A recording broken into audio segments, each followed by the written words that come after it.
Hello guys and welcome back to your own station of economics on YouTube. आज की जो हमारी video है वो बहुत ही इंपॉर्टेंट है, not because of only topic तो इंपॉर्टेंट है ही, इसके साथ साथ इस वीडियो के लास्ट में मैं आपको कुछ ऐसा बताऊंगा जो आप लोगों के लिए इंपॉर्टेंट है। ठीक है, सो स्टार्ट करते हैं। पहले अपना टॉपिक क्लियर करेंगे, फिर बात की बात स्टार्ट करेंगे। सो इससे पहले हमने पढ़ लिया consumer equilibrium in case of one commodity, in case of two और मोर कमोडिटी। आज हम पढ़ेंगे consumer equilibrium in case of two commodities. हम मार्केट में सिर्फ और सिर्फ दो चीजें लेने जा रहे हैं तो हमें इक्विलिब्रियम कब मिलेगा। ठीक है, तो इसको हम कहते हैं इंडिफरेंस कर्व थ्योरी। क्या है आई बताऊंगा। और ऑर्डिनल थ्योरी, ऑर्डिनल क्या होता है, कार्डिनल और ऑर्डिनल, पिछले वीडियो में देख लिया हमने। So what is indifference curve? It is an alternative combination of consumption of two goods. ये क्या है? जैसे हमारा पीपीसी था, प्रोडक्शन पॉसिबिलिटी कर्व, उसमें क्या करते थे हम, दो गुड्स का प्रोडक्शन करते थे। ठीक है, इसका ज्यादा कर दिया, इसका कम कर दिया, कभी y का ज्यादा कर दिया, x का कम कर दिया। तो similarly what is indifference curve? It is an alternative combination of consumption of two goods. हम दो गुड्स कंज्यूम कर रहे हैं, ठीक है, which gives same level of satisfaction, यानी कि वो कैसे होंगे, उनसे मिलने वाला सेटिस्फैक्शन सेम होगा। जैसे प्रोडक्शन पॉसिबिलिटी कर्व में था, प्रोडक्शन पॉसिबिलिटी कर्व क्या था? It is an alternative combination of production of two goods. PPC ये था, इसमें प्रोडक्शन की जगह हम क्या करेंगे, कंजम्पशन। पीपीसी में क्या था, with same amount of technology and resources. इसमें क्या होगा, with same level of satisfaction. ठीक है, इतना सा डिफरेंस। इसकी एक और डेफिनेशन देख लो। इट इज अ कर्व, एक ऐसा curve which represents about the various combination of two goods which gives same level of satisfaction। यानी कि ये बताएगा कि हमें सेम लेवल ऑफ सेटिस्फैक्शन मिल रहा है और हम कौन कौन से कॉम्बिनेशन यूज कर सकते हैं। जैसे कि पीपीसी में था, अलग अलग कॉम्बिनेशन हम यूज करते थे with given resources and technology. इसमें क्या होगा, with given level of satisfaction. ठीक है, सो देखो ये हमारा इंडिफरेंस का वैसे बनता है, ये हमारी लाइन है इंडिफरेंस। ठीक है, ये पूरी लाइन क्या शो करेगी कि हमारे सेम लेवल ऑफ सेटिस्फैक्शन। वहां पे यूटिलाइजेशन ऑफ रिसोर्सेज था, यहां पे क्या होगा, same level of satisfaction. Whether we talk about point A, B और सी, तीनों क्या है, इंडिफरेंस कर्व की लाइन पे।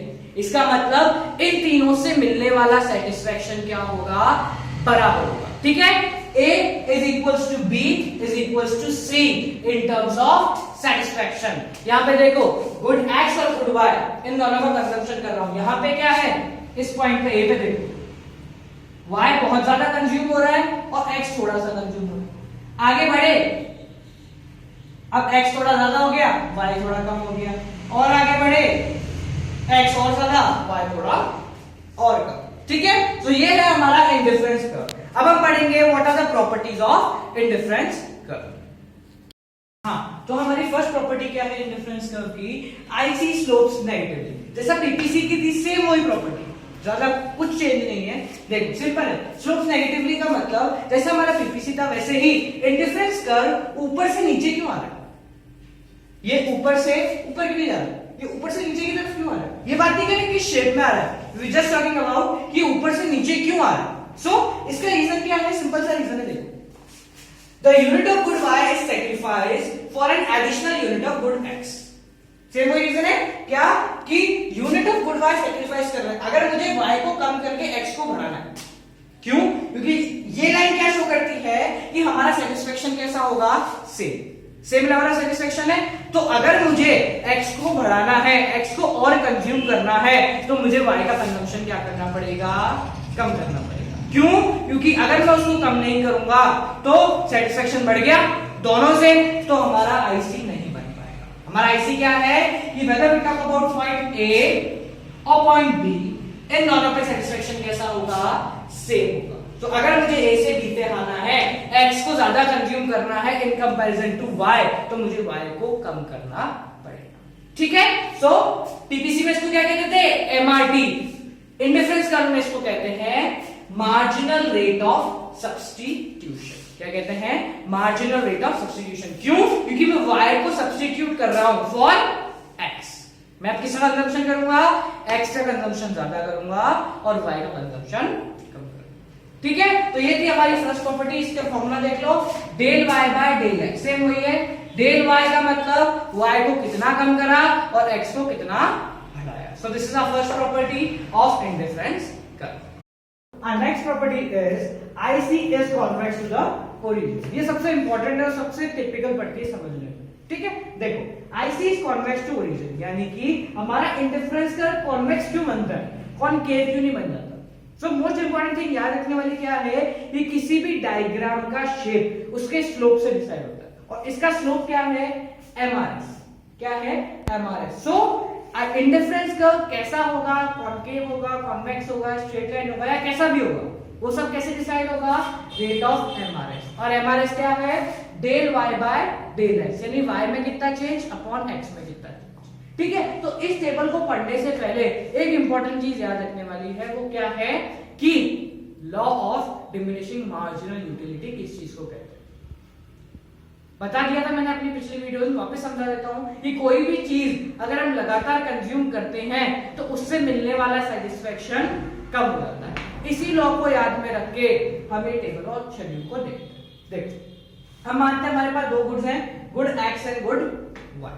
ठीक है, देखो कॉम्बिनेशन लेते हैं. पहले मैं 1 यूनिट गुड एक्स की ले रहा था और 20 यूनिट गुड एक्स की कंज्यूम कर रहा हूं. दोनों क्या कर रहा हूं, कंजम्पशन कर रहा हूं, प्रोडक्शन नहीं कर रहा किसी चीज का. ठीक है, उसके बाद मैंने 2 यूनिट इसकी करी और इसकी 15 करी. क्यों, क्योंकि अगर मुझे इसका कंजम्पशन बढ़ाना है, मुझे एक्स चीज ज्यादा अच्छी लगती है, तो मुझे वाई के कंजम्पशन को कम करना पड़ेगा. क्यों, क्योंकि IC shows same level of satisfaction. ठीक है, नेक्स्ट चीज वाई को और कम करा 12, नेक्स्ट और कम करा 10, नेक्स्ट और कम करा 9 और एक्स कितना बढ़ाया 1 2 3 4 5. अब ये क्यों हुआ या कैसे हुआ वो देखते हैं. पहले इसको देखो, y में कितना चेंज आया, 20 से 15 5 का, देन 15 से 12 3 का, 12 से 10 2, 10 से 9 1 और x में कितना कितना चेंज आया 1 1 1 1 1. ठीक है, अब बात आती है कि ये 5 3 2 1 ये कम क्यों हो रहा है. ये कम होने का बहुत अच्छे से रीजन है, वो समझो. फॉर एग्जांपल हम मान लेते हैं कि x से मुझे सेटिस्फेक्शन मिल रहा था 5 यूनिट, सॉरी y से मिल रहा था 5 यूनिट का और x से कितना मिल रहा है 25 यूनिट का. तो मैं x को 5 बार कम कर दूंगा. सॉरी वापस स्टार्ट करते हैं इसको. देखो मुझे y से मिल रहा है 5 यूनिट का सेटिस्फेक्शन और x से मिल रहा है 25 यूनिट का सेटिस्फेक्शन. ठीक है, तो अगर मुझे सेटिस्फेक्शन बराबर करना है तो मैं चाहूं तो 5 बार y को हटा सकता हूं और एक बार x को ले सकता हूं. 5 5 जा 25. मैंने 5 बार y को हटा दिया और एक बार x को ले लिया तो भी सेटिस्फेक्शन बराबर है 25 और 25. ठीक है, अब देखो यहाँ पे 5:1 हो गया. इसके बाद देखो जब मैंने x का कंजम्पशन बढ़ाया तो due to law of diminishing marginal utility, यानी कि किसी भी चीज को कंजम्पशन बढ़ाने से उससे मिलने वाला सेटिस्फेक्शन क्या हो जाता है, कम. तो जब मैंने x को कंज्यूम करा तो इसका सेटिस्फेक्शन अगली बार 25 से घट के कितना रह गया 15. ठीक है, तो अब कितनी बार y हटा सकता हूं मैं 3 बार. क्यों, क्योंकि अब मैंने x को ज्यादा कंज्यूम कर लिया तो उससे मुझे ज्यादा सेटिस्फेक्शन नहीं मिल रही. ठीक है, सिमिलरली और आगे बढ़ा तो सेटिस्फेक्शन और कम हो गया तो कितनी बार हटा सकता हूं 2 बार और कंजम्पशन बढ़ता गया तो ये कितना हो गया 5:5, यानी एक बार y हटाया और एक बार x से. अब हमारे देखें हमारा कैसा है, देखो 5 और 1 5:1 3:1 2:1 एंड 1. ठीक है, ये लगातार कम हो रहा है. इसको हमने ग्राफ पे देखा, देखो y 5 बार कम हुआ और x 1 बार बढ़ा, देन y 3 बार कम हुआ x 1 बार बढ़ा, y 2 बार कम हुआ x 1 बार बढ़ा, y 1 बार कम हुआ x 1 बार. इन सब पॉइंट्स को लेके जब करेंगे तो ये क्या बनेगा IC, जो कि कैसा होगा कॉन्वेक्स टुवर्ड्स ओरिजिन. तो ये है हमारी सेकंड प्रॉपर्टी. इसको समझने में थोड़ी सी प्रॉब्लम होती है बट हमेशा याद रखना इंडिफरेंस का कॉन्वेक्स क्यों होता है, because of fall in MRS. ठीक है, ठीक है, तो ये हमारी दो प्रॉपर्टीज हो गई. अब तो इजी प्रॉपर्टी रह गई है. देखो थर्ड प्रॉपर्टी क्या है, IC can't intersect each other. कोई भी दो IC एक दूसरे को इंटरसेक्ट नहीं कर सकते या टच नहीं कर सकते. क्यों नहीं कर सकते इसको देखते. देखो हम एक एग्जांपल लेते हैं. ये मानते हैं हमारा एक IC का, ठीक है, ये हमारा IC1 है, ये वाला, इसमें पॉइंट है A B C. ठीक है, तो इन IC1 A है, B है और C है. हमने पढ़ा है कि इंटरफेरेंस कर्व के सारे पॉइंट पे सेटिस्फेक्शन कैसा होता है, same. So a equals to b equals to c होना चाहिए, ठीक है। IC2 लेते हैं, D, B एंड E, कौन कौन से पॉइंट आए, D, B and E in IC2। तो इसका मतलब वही सेम चीज कि D, B और E ये तीनों भी बराबर होनी चाहिए, क्योंकि ये तीनों भी एक ही इंटरफेरेंस कर्व में। बट देखो अगर ध्यान से समझना, ये हमारा D है, ठीक है, और इसके अपोजिट में ये हमारा A है। अब कोई भी बता देगा कि इस D में इतना y है और इतना x है, जबकि A में y क्या है, ज्यादा, और x भी उतने का उतना ही। तो जब भी हम कोई भी गुड कंज्यूम करेंगे तो उससे कुछ ना कुछ सेटिस्फेक्शन तो मिलेगा। तो इसका मतलब D is less than A, D कैसा है, A से छोटा है। और इसके हिसाब से क्या हो रहा है, इन दोनों में देखो B क्या है, दोनों में कॉमन है, इसका मतलब A D के बराबर होना चाहिए और C E के बराबर होना चाहिए। बट एक्चुअल में है क्या, नहीं है ना, क्यों, D छोटा है और A बड़ा है, A is greater than D। Similarly in दोनों में देखो C पे कम और E पे ज्यादा, तो E is greater than C। हमने ये लेके चला था, बट एक्चुअल में ऐसा है क्या, नहीं है ना, यानी कि this is wrong, which implies this is wrong, ठीक है। इसको हम कहते हैं मोनोटोनिक प्रेफरेंस। मोनोटोनिक प्रेफरेंस का मतलब क्या होता है कि एज अ कंज्यूमर मैं हमेशा ज्यादा गुड खरीदने की कोशिश करता हूं। अगर मुझे ज्यादा सेटिस्फेक्शन चाहिए तो मैं ज्यादा गुड खरीदने की कोशिश करूंगा, तो कंज्यूमर डी को छोड़ के कहां भागेगा, ए की तरफ, ठीक है। इसमें सी को छोड़ के कहां भागेगा, ई की तरफ। तो इसका मतलब सी छोटा है और ई क्या है, उससे ज्यादा है, तो दोनों बराबर कभी भी हो ही नहीं सकते। और अगर ये दोनों बराबर नहीं हो सकते तो दो आईसी का भी एक दूसरे को इंटरसेक्ट नहीं कर सकते। सिमिलरली सेम वही का वही एक्सप्लेनेशन इसमें है, वहां इंटरसेक्ट का क्या करते हैं, यहाँ देखो ई छोटा है ए बड़ा है, यहाँ पे डी छोटा है और सी बड़ा है, दोनों बराबर नहीं है, तो कभी भी दो आईसी एक दूसरे को कट या इंटरसेक्ट नहीं कर सकते। ये हो गई हमारी तीन प्रॉपर्टी रिलेटेड टू आईसी। अब लास्ट फोर्थ और सबसे इजी प्रॉपर्टी क्या है, higher level of IC give higher level of satisfaction.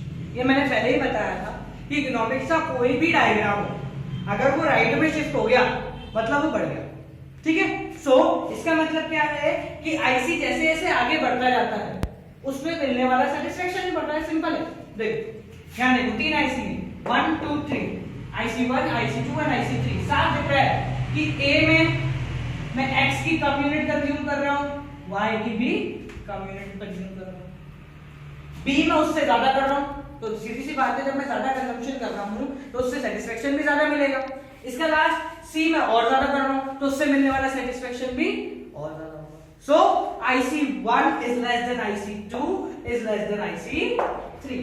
IC3 सबसे ज्यादा है, IC2 उससे कम, IC1 उससे भी कम। इसका मतलब A is less than B is less than C। A सबसे छोटा, B उससे बड़ा, C उससे बड़ा, ठीक है। थर्ड प्रॉपर्टी समझ गए कि IC जैसे जैसे राइट में शिफ्ट होता है या higher level of IC give higher level of satisfaction, ठीक है। ये हमारी चार प्रॉपर्टीज कंप्लीट हो गई। अब एक छोटी सी चीज और है, देखो इंडिफरेंस मैप वो किसे कहते हैं, देखो ये मिटाया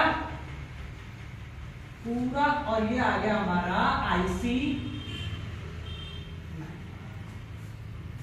ये आईसी मैप। आईसी मैप का मतलब एक सारा इंडिफरेंस का हो तो आईसी मैप कहते हैं। यहाँ पे तीन आईसी है, 1 2 3 4 5 और भी हो सकते हैं, ठीक है। तो दिस इज इंडिफरेंस मैप, ठीक है। तो आज हमने क्या पढ़ा, इंडिफरेंस कर्व क्या होता है, consumer equilibrium in case of two commodity, then indifference curve की properties and finally indifference map क्या है। हमारी नेक्स्ट वीडियो में हम पढ़ेंगे कि बजट लाइन क्या है। अब हम बात करते हैं जिस बारे में मैंने आपको स्टार्टिंग में बताया था उसके बारे में, ठीक है। वो क्या है, ये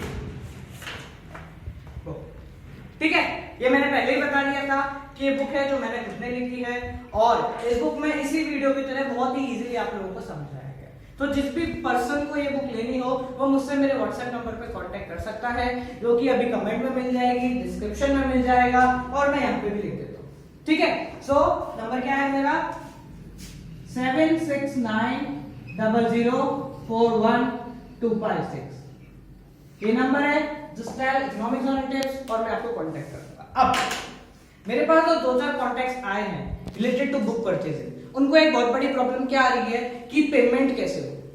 सो इस चीज को क्लैरिफाई करने के लिए 2-4 अल्टरनेटिव है, वो देख लेते हैं। देखो, सबसे इंपॉर्टेंट चीज कि मैं किसी अमेजॉन, स्नैपडील, फ्लिपकार्ट या इनमें से किसी पे भी इंडल्ज नहीं हो सकता। क्यों नहीं हो सकता? क्योंकि उसके लिए पैन कार्ड और बहुत सारे कार्ड चाहिए जो मेरे पास अवेलेबल नहीं। ठीक है, मैं उसके लिए आपको ये कर सकता हूं कि अगर आप लोगों के पास पेटीएम अवेलेबल है तो पेटीएम के थ्रू आप मुझे इस नंबर पर अपना मनी ट्रांसफर कर सकते हैं। अगर वो अल्टरनेटिव भी आपको सही नहीं लगे तो इसके अलावा आप मुझे व्हाट्सएप पे कांटेक्ट करेंगे तो मैं अपना बैंक अकाउंट नंबर और रिलेटेड डिटेल्स में आपको बता दूंगा। उन डिटेल्स पे आप जैसे ही मनी ट्रांसफर करेंगे मैं यहां से कुरियर के थ्रू आपको सेंड कर दूंगा। अब एक छोटी सी चीज वो ये है कि जब तक मुझे मनी रिसीव नहीं हो जाती मैं यहां से कुरियर को आगे नहीं सेंड कर सकता। ठीक है, मैं कोई रेप्यूटेड फर्म नहीं हूं जो अगर मनी नहीं आई तो बाद में जाके क्लेम करूं या कुछ करूं।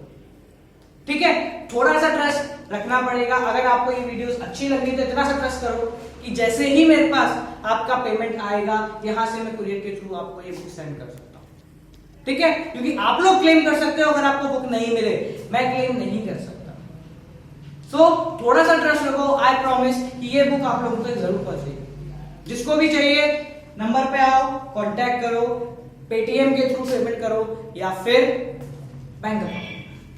जो बुक का फिक्स चार्ज है वो रहेगा, उसके ऊपर जो शिपिंग चार्ज है वो जैसा भी होगा वो आपको पहले बता दिया जाएगा और उसकी रिसिप्ट भी आपको मिल जाएगी।